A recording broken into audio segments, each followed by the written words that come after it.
ఇప్పుడు మనకు 23వ తారీఖు నుంచి మళ్ళీ 23వ తారీఖు సెప్టెంబర్ నుంచి అక్టోబర్ 23 వరకు 2025 వరకు ఎవరు తీసుకుంటారో వాళ్ళకి మాత్రం 2+4 years వారంటీ ఇస్తున్నాం మనం.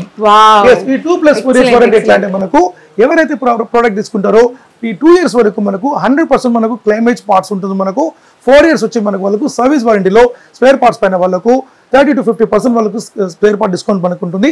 ఫిజికల్ డ్యామేజ్ అయినా సరే మీకు వాళ్ళకు డ్యామేజ్ సపోజ్ మన చిన్న టీవీ డ్యామేజ్ కావచ్చు, పలగొట్టేస్తారు, చిన్నపిల్లలు పలగొట్టేస్తారు, ఎవరైనా పలగొట్టేస్తారు. సో అలాంటి మనకు ఏదైనా టీవీ పడేస్తే కనుక 50% వాళ్ళు పే చేసి కొత్త టీవీ మనం ఇస్తాం. సో టీవీ పలగొట్టుకొచ్చిన 50% ఇస్తే కొత్త టీవీ ఏకైక కంపెనీ మన కంపెనీ. ఎగ్జాంపుల్ మేడం, ఇప్పుడు ఈ టీవీ మనకు 75 inches, ఈ టీవీ కాస్ట్ 80,000 అనుకుందాం. సో 80,000 రూపాయలు టీవీ కస్టమర్ తీసుకుపోయిండ్రు, ఇలా కొట్టేసిండ్రు, 40,000 రూపాయలు ఇచ్చి కొత్త టీవీ ఇస్తాం మళ్ళీ పలగొట్టినా సరే. సో ఇలాంటి వారంటీ మార్కెట్లో ఇవ్వరు. ఇది మీకు లాస్ కదా సార్ అట్లా. సో కస్టమర్ కి మనకు లాభం అంటే మన కంపెనీకి లాసే కావాలి, మాకు లాభం అంటే కస్టమర్ కి లాస్ అవుతుంది.